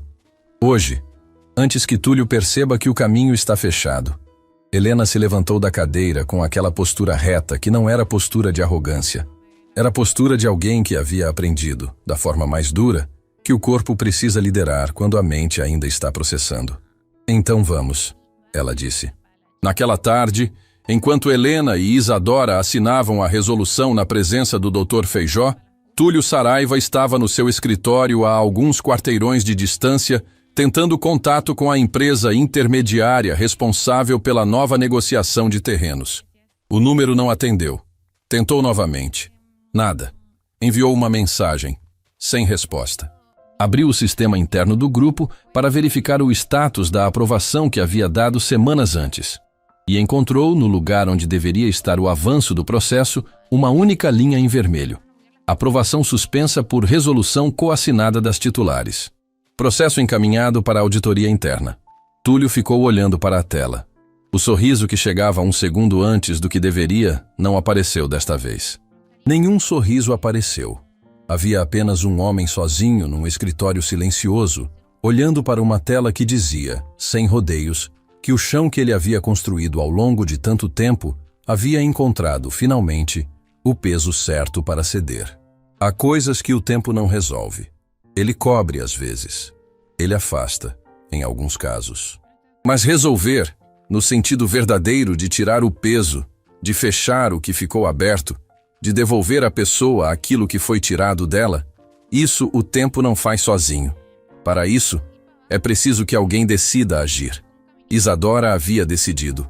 E quando Isadora Voz decidia alguma coisa, havia uma qualidade específica nessa decisão. Não a pressa impulsiva de quem age por raiva, mas a firmeza tranquila de quem age porque é necessário, porque é certo, porque há pessoas que dependem de que seja feito, mesmo que nunca saibam que foi feito por ela. Havia aprendido isso numa região distante, numa tarde em que o calor era pesado demais e os recursos eram leves demais, quando uma das coordenadoras da Mãos Abertas, uma mulher de cabelos grisalhos e mãos que pareciam ter carregado o mundo por décadas, havia olhado para ela e dito algo que ficou gravado com a precisão de uma inscrição. Você não precisa ser aplaudida para ter feito a coisa certa. Às vezes, a coisa certa acontece em silêncio, e o silêncio é suficiente. Isadora havia carregado aquela frase pelos meses seguintes. Havia carregado pelo acidente. Havia carregado pela cicatriz. Havia carregado pelo lobby de um hotel, onde um homem gritou para ela sair como se ela não tivesse nenhum direito de estar ali. E estava carregando agora, enquanto descia pelo elevador do Grand Majestic, com a mãe ao lado, e o Dr. Feijó 2 passos atrás, em direção à sala onde Túlio Saraiva havia sido convocado para uma reunião que ele ainda não sabia que seria diferente de todas as outras. A convocação havia chegado pelo sistema interno do grupo, formal, direta, assinada pelas 2 titulares, sem explicação de pauta, sem tom de urgência artificial. Apenas a notificação objetiva de hora e local, que era em si mesma uma mensagem para quem soubesse ler. Túlio soube. Ele chegou ao Grand Majestic pela 2ª vez naquele dia com o mesmo passo seguro de sempre. Mas Camila, que havia se tornado, sem que ninguém formalizasse isso, a observadora mais precisa daquele hotel, notou a diferença. O passo era o mesmo. O sorriso profissional era o mesmo. A pasta de couro era a mesma, mas os olhos estavam calculando mais rápido do que o resto do corpo conseguia acompanhar. Sr. Saraiva, Camila disse, antes que ele chegasse ao elevador. A reunião será na sala executiva do 2º andar. A senhora Isadora pediu que eu o acompanhasse pessoalmente. Túlio a olhou por um segundo. Isadora pediu. Ele repetiu com aquela entonação específica de quem está testando o peso de uma informação. Sim, senhor. Ele assentiu. Seguiu Camila sem mais comentários. No corredor que levava à sala executiva, eles passaram pela estação de serviço, onde Marcos Diniz estava posicionado, o segurança-chefe que havia escoltado Isadora para fora dias antes e que desde então havia recebido discretamente instruções atualizadas sobre os protocolos de acesso ao andar executivo. Ele não disse nada quando Túlio passou. Apenas manteve a posição com a presença sólida e silenciosa que era sua marca, os olhos acompanhando sem que a cabeça se movesse. Camila entregou Túlio na porta da sala e voltou para o seu posto. Antes de virar no corredor, ouviu a porta se abrir. E ouviu, por um breve segundo antes que a porta fechasse novamente, a voz de Helena Voss, dizendo com aquela frieza objetiva que não precisava de volume para pesar: "Obrigada por vir, Túlio. Sente-se." Dentro da sala, a disposição era simples. Helena na cabeceira, Isadora à direita, Feijó à esquerda, com a pasta aberta à frente e os documentos organizados numa sequência que havia sido escolhida com o cuidado de quem conhece o efeito que a ordem das revelações pode ter sobre uma pessoa que ainda acredita ter controle da situação. Túlio se sentou na cadeira oposta. Olhou para os três, para a pasta de Feijó, para o rosto de Isadora. Encontrou o dele sem desviar. O sorriso apareceu. Um segundo antes do que deveria. Imagino que isto seja sobre a suspensão da aprovação. Ele disse com a fluência de quem prefere nomear o problema antes que o outro faça isso, porque nomear primeiro dá a impressão de controle. Entre outras coisas, Helena disse. Feijó colocou o primeiro documento sobre a mesa e o deslizou em direção a Túlio, com o gesto preciso de quem fez aquele movimento muitas vezes antes. Túlio olhou para o papel, pegou, leu. E ali aconteceu algo que Isadora havia esperado, mas que ainda assim foi pesado de ver. O momento em que o rosto de um homem acostumado a manter a compostura encontra uma informação grande demais para ser completamente contida. Não houve colapso, não houve grito, houve apenas uma fração de segundo em que algo por baixo da superfície se moveu, como o tremor imperceptível que antecede um desmoronamento. Isto é uma interpretação, ele disse colocando o documento sobre a mesa com uma calma que custou mais do que parecia. É um rastro. Feijó respondeu. Documentado, verificado e suficientemente claro para qualquer instância que precisarmos acionar. Eu tomei decisões dentro das minhas atribuições como diretor executivo. A aprovação da aquisição estava dentro do meu escopo. A aprovação estava, Isadora disse. Era a primeira vez que ela falava desde que Túlio havia entrado. E havia algo no contraste entre o silêncio anterior e aquela fala direta que mudou a temperatura da sala. Mas o que não estava no seu escopo era ser o beneficiário final das transações que você mesmo aprovou, usando informações internas às quais tinha acesso exclusivo, durante um período em que sabia que nenhuma outra voz cogestora estava ativa para questionar. Silêncio. Túlio olhou para ela por um momento longo. Você esteve fora, ele disse. E havia algo naquele comentário que não era apenas uma observação. Era uma acusação disfarçada de fato. Você abandonou. Você deixou. Você não estava aqui. Isadora não recuou. Estive, ela confirmou.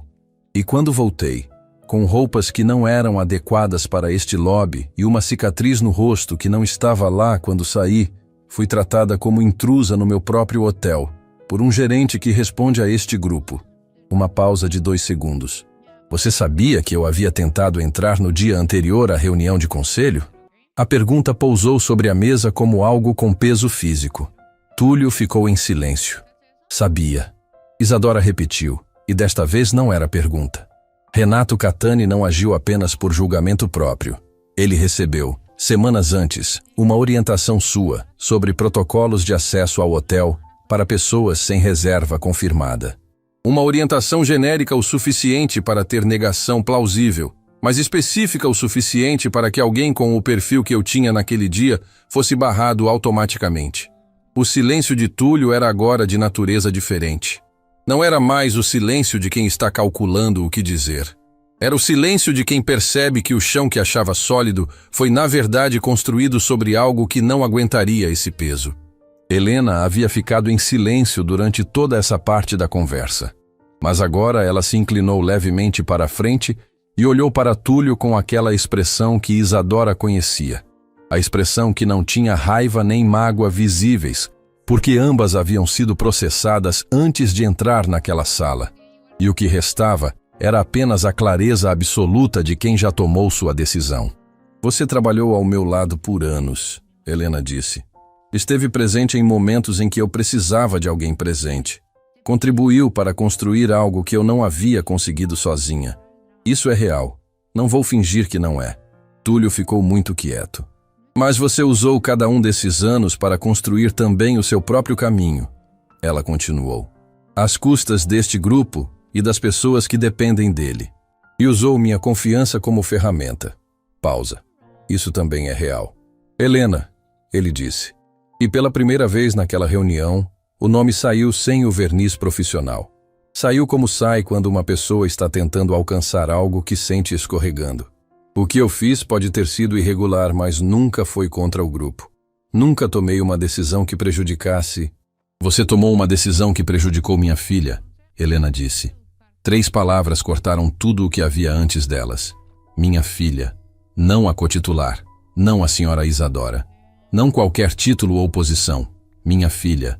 Isadora sentiu algo se mover dentro do peito. Algo que não era fraqueza, mas que tinha a textura da fraqueza. Aquele calor específico que sobe quando uma dor antiga encontra, inesperadamente, um reconhecimento que não esperava. Túlio não respondeu. Ela voltou de meses de trabalho voluntário em condições que a maioria das pessoas não aguentaria. Helena continuou, a voz ainda naquela temperatura fria, mas com algo pulsando por baixo dela agora, algo que não estava mais completamente contido. Com uma cicatriz que eu olho e não consigo não sentir. Veio diretamente para cá porque eu pedi. E foi barrada na porta do meu próprio hotel por um protocolo que você ajudou a criar, no momento em que serviria para que ela não chegasse a tempo de ativar a cláusula societária que te impediria de continuar o que estava fazendo. Ela parou. Olhou para Túlio por um segundo longo demais para ser confortável. Não vou debater irregularidades com você hoje. O doutor Feijó cuidará de cada uma delas através dos canais adequados. Uma pausa final. O que eu precisava que você soubesse olhando nos meus olhos é que eu entendo exatamente o que foi feito. E por quem? Túlio ficou imóvel. E então, num gesto que Isadora não esperava, que não estava no roteiro de nenhuma das versões que havia imaginado para aquela conversa, ele colocou as mãos sobre a mesa. Abriu os dedos. Um gesto que era, de alguma forma, o oposto de tudo que ele havia sido naquela sala até aquele momento. Eu sei o que fiz, ele disse. Baixinho. Sem o sorriso. Sem o cálculo. Apenas um homem que havia construído algo às custas erradas e que agora precisava, pela primeira vez, existir do lado de fora daquela construção. E sei que não há o que dizer que mude isso. Feijó abriu a pasta e colocou o último documento sobre a mesa. Há um caminho que evita instâncias externas, ele disse, com a objetividade de quem está oferecendo uma saída não por generosidade, mas porque é o caminho que protege melhor o grupo e todas as pessoas que dependem dele. Exige a devolução integral dos valores e a transferência imediata das participações societárias das empresas intermediárias para o grupo, bem como a renúncia formal ao cargo. Túlio olhou para o documento, não leu imediatamente. Ficou olhando para ele como quem olha para o reflexo de uma escolha que levou tempo demais para chegar e que agora não tinha mais como ser adiada. Depois pegou a caneta. Mais tarde, quando o elevador desceu e as portas se abriram no lobby principal, Isadora saiu com a mãe e o Dr. Feijó num silêncio que não era vazio. Era do tipo que existe depois que algo muito grande termina e as palavras ainda não encontraram o tamanho certo para o que aconteceu. Renato Catani estava no lobby. Havia sido avisado por uma mensagem breve do próprio doutor Feijó, que precisaria estar disponível naquela tarde. Ele estava parado perto do balcão com a postura de sempre, mas havia algo diferente nele. Uma rigidez específica de quem passou dias carregando o peso de uma decisão que não era sua tomar. Helena parou na frente dele. A decisão sobre sua posição aqui estava pendente, ela disse. Tomei essa decisão. Renato ficou quieto. O que você fez com minha filha não foi apenas um erro de julgamento, Helena continuou. Foi o reflexo de uma forma de enxergar pessoas que não têm lugar num estabelecimento que carrega o nome desta família. Pausa. Mas há uma diferença entre você e Túlio Saraiva. Você agiu por arrogância. Ele agiu por cálculo. E essa diferença importa. Renato esperou. Você continuará no cargo, Helena disse. Com condições. A primeira delas, você já sabe.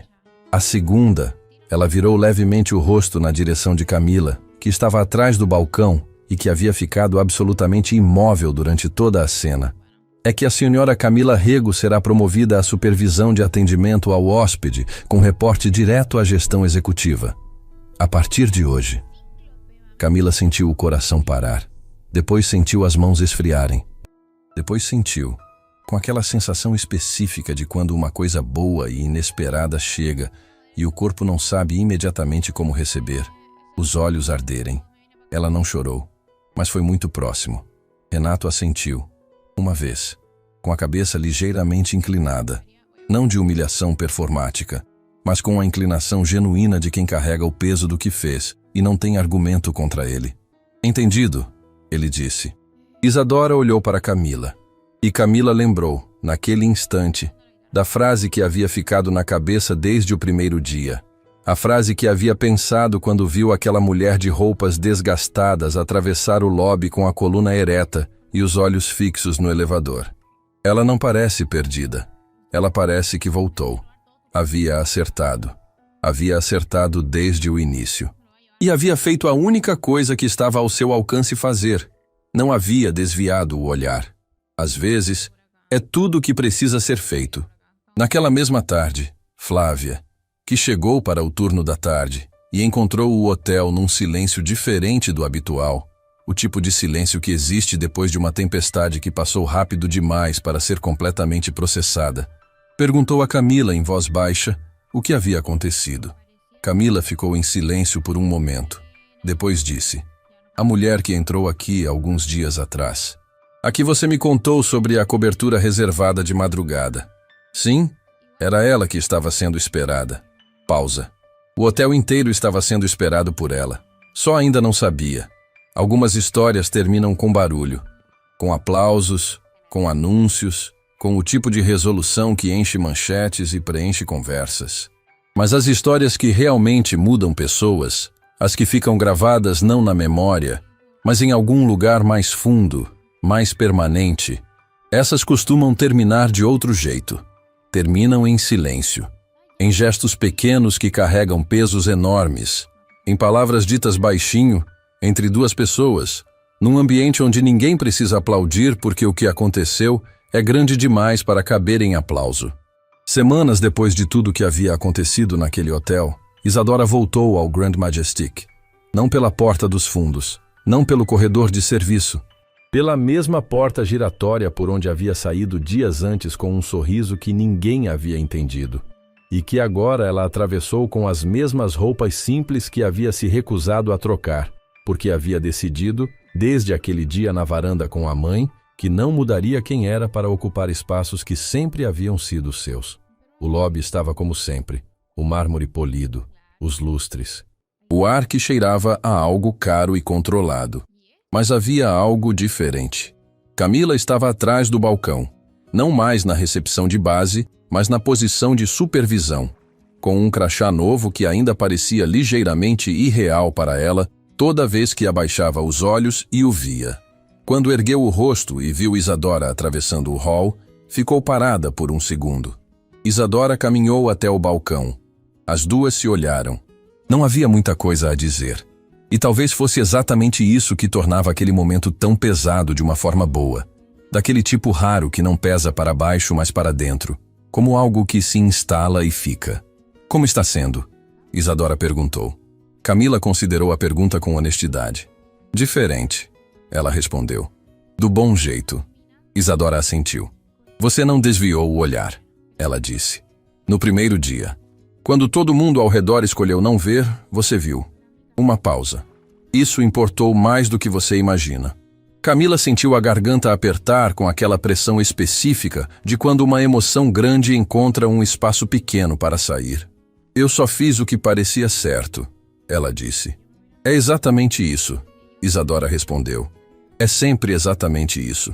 No andar de cima, numa das salas que havia sido reorganizada como espaço de gestão compartilhada desde a ativação da cláusula societária, Helena Voss estava sentada com uma xícara de café que desta vez não havia esfriado. Quando Isadora entrou, ela ergueu os olhos. Havia algo diferente entre as duas desde aquela noite na varanda, desde a frase que Helena havia dito e que Isadora havia carregado como se carrega algo precioso e frágil ao mesmo tempo. Eu poderia ter prestado mais atenção em você. 5 palavras que haviam feito mais pelo espaço entre mãe e filha do que anos de conversas sobre o grupo, sobre estratégia, sobre o futuro. Porque às vezes o que conserta uma relação não é uma grande declaração. É a admissão honesta de uma falta. Recebi o relatório da auditoria, Helena disse, deslizando uma pasta sobre a mesa. Isadora sentou, abriu, percorreu as páginas com os olhos. O processo de Túlio havia sido encerrado nos termos que Feijó havia negociado. A devolução integral, a transferência das participações, a renúncia formal. Sem instâncias externas. Sem exposição pública que pudesse fragilizar o grupo ou as pessoas que dependiam dele. Limpo, completo, fechado. E o Projeto Norte? Isadora perguntou, referindo-se aos terrenos que haviam sido o alvo da última negociação bloqueada. Suspenso por hora, Helena respondeu. Mas há uma possibilidade que quero discutir com você. Isadora ergueu os olhos. Há mãos abertas, Helena disse. A organização onde você trabalhou. Eles atuam em regiões sem infraestrutura adequada. Ela abriu outra pasta. Parte daqueles terrenos no norte poderia ser destinada a um projeto de desenvolvimento comunitário. Uma parceria entre o grupo e a organização. Não como marketing, como compromisso real. O silêncio que se instalou foi de um tipo específico. Era o silêncio de quando 2 histórias que caminharam separadas por tempo demais finalmente encontram o ponto onde se cruzam. Isadora olhou para a mãe e viu, pela segunda vez desde que havia voltado, aquele orgulho silencioso e doído que Helena raramente deixava aparecer, mas que desta vez não havia sido escondido a tempo. Foi ideia sua, Isadora disse. Não era pergunta. Foi ideia sua, Helena corrigiu suavemente. Eu só finalmente aprendi a prestar atenção. Mais tarde, naquele dia, Isadora saiu do hotel pela mesma porta giratória e ficou parada na calçada por um momento. A cidade seguia com a indiferença costumeira de sempre. Pessoas passando, carros. O tipo de movimento constante que não para nenhuma história. Não importa o tamanho dela. Ela colocou a mão no bolso e encontrou, pelo tato, um pedaço dobrado de papel. Uma página arrancada do bloco de notas daquela noite em que havia ficado até o amanhecer traçando linhas e organizando o caos em sequência. Havia uma frase no centro da página, escrita na própria letra, que havia colocado ali sem saber exatamente por quê. Você não precisa ser aplaudida para ter feito a coisa certa. Ficou olhando para aquelas palavras por um momento. Pensou na mulher de cabelos grisalhos que as havia dito numa tarde distante, num lugar que não aparecia em mapas turísticos, enquanto uma criança comia pela primeira vez em dias. Pensou na cicatriz que havia ganhado numa estrada de terra numa noite de chuva e que havia decidido desde o começo não esconder. Pensou no lobby de mármore e no grito que havia atravessado o ar como algo projetado para diminuir e que havia encontrado, ao invés da diminuição esperada, uma coluna que não se curvou. Pensou na mãe dizendo minha filha, numa sala onde só havia executivos e documentos, e o peso de anos de distância que finalmente havia encontrado um caminho de volta. E pensou em Camila, que havia feito a coisa mais simples e mais difícil do mundo, que havia olhado para uma mulher que todos ao redor escolheram não ver, e havia visto. A lição que aquela história deixou não estava nos documentos assinados, nem na renúncia de Túlio, nem na promoção de Camila, nem na parceria com a Mãos Abertas.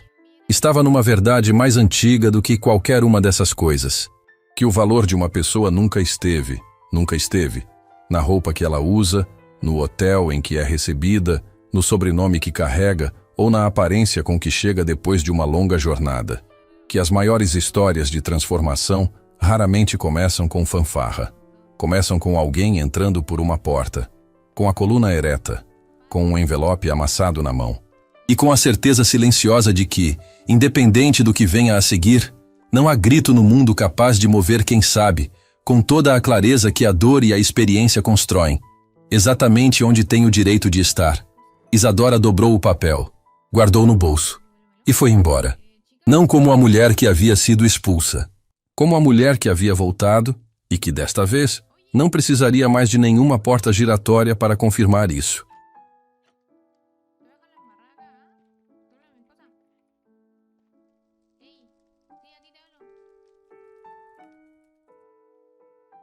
legal. No me lo puedo fucking creer. Ladrón, eso es lo que eres, un ladrón. Me robaron, chicos, me robaron. ¿Cómo lo saco?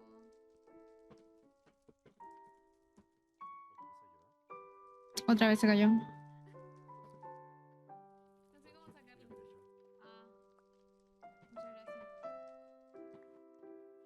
Que no nos robaron, chicos.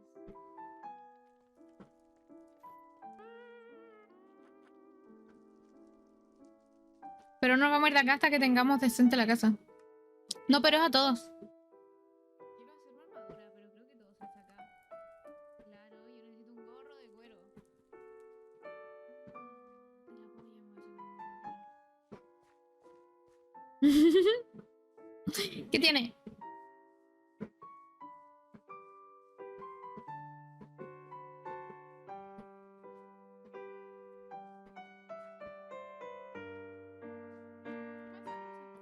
Es la mejor canción que van a escuchar en su vida. Pussy Queen.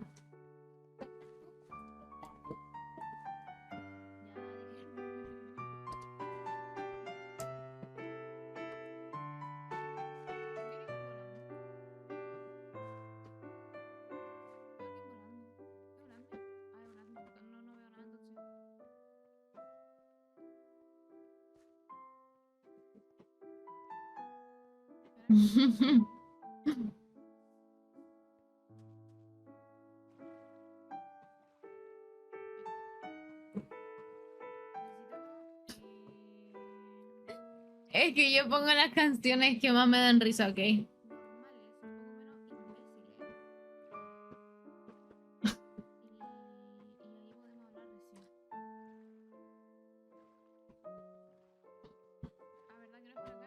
Escuchándome se baña.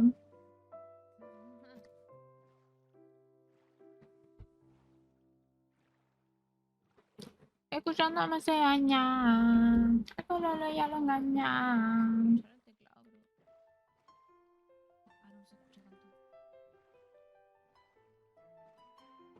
Murió, parece.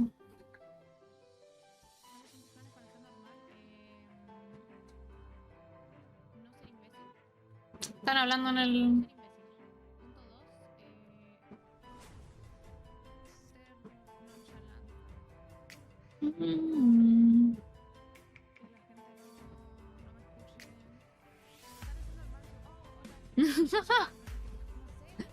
Ella era súper correcta.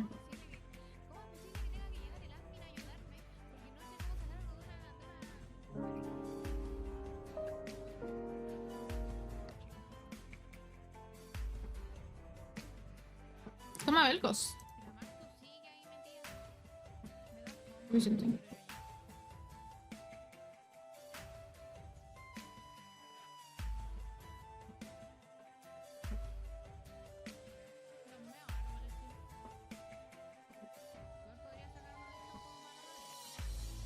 Esta es mi playlist cuando estoy muy enojada y necesito jugar así como...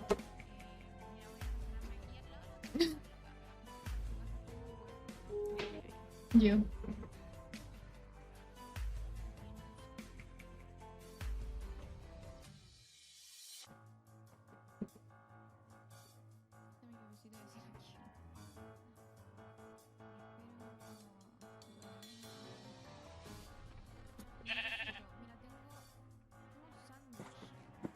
Me volvió.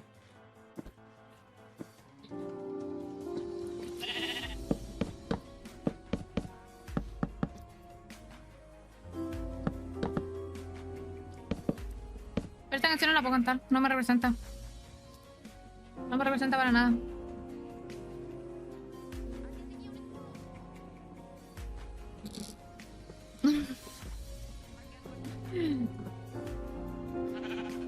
Quiero escuchar... Quiero escuchar... No sé qué quiero escuchar. Vamos a poner ya mi playlist de rock. Mi playlist de rock es la playlist más chill, así me callo el hocico un rato. ¿Les parece? A mí me parece bastante.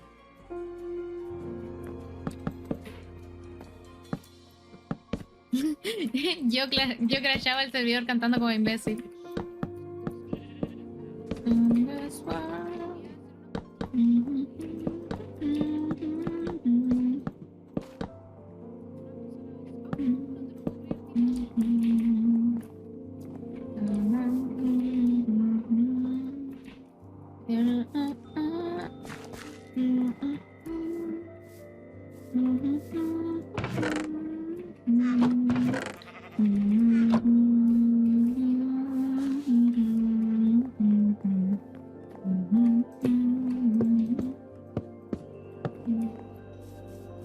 Black hole sun once it come, once away away. Black hole sun once it come, once it come.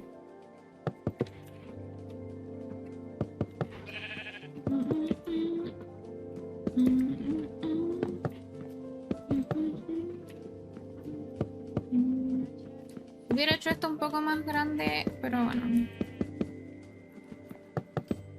Pam, pa, pam, pa, pam. Tan, ta, tan. Ta, tan. Ta, tan, ta, tan.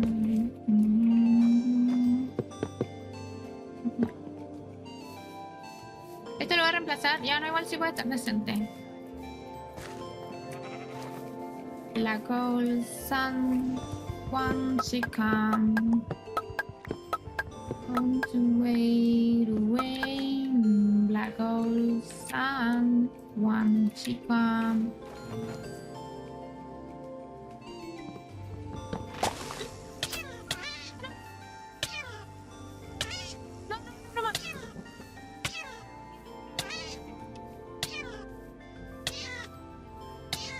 No sabía cómo era, pensé que era... Chica, déjame, no te hice nada.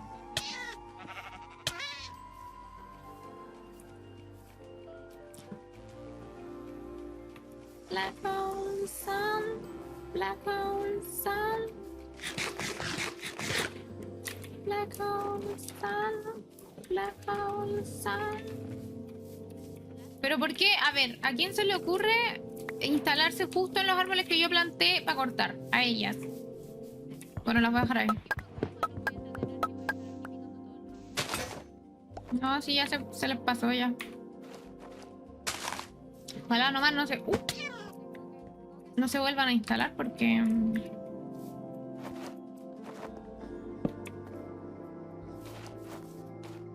va a estar complicado sacarlas.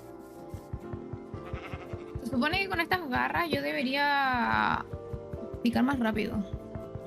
Se supone, allegedly.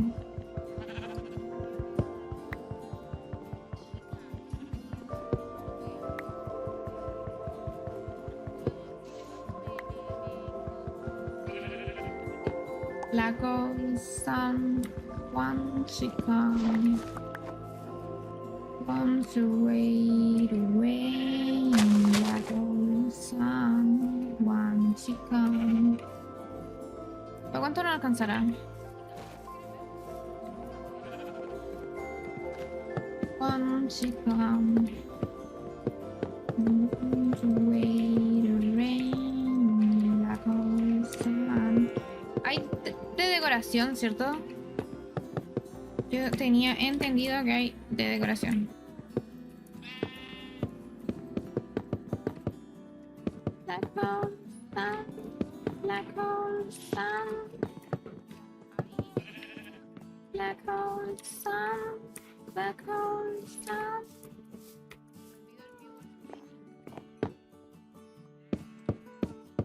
Ah, no me la conté. Ah, no, está bien. Porque esto va a ser mi casa, ¿vale? Y después abajo, no sé. Por aquí podríamos poner la cafetería.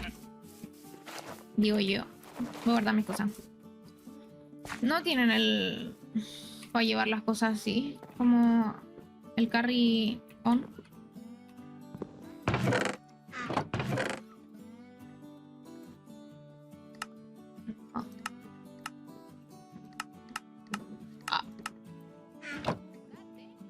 ¿Esto es magia?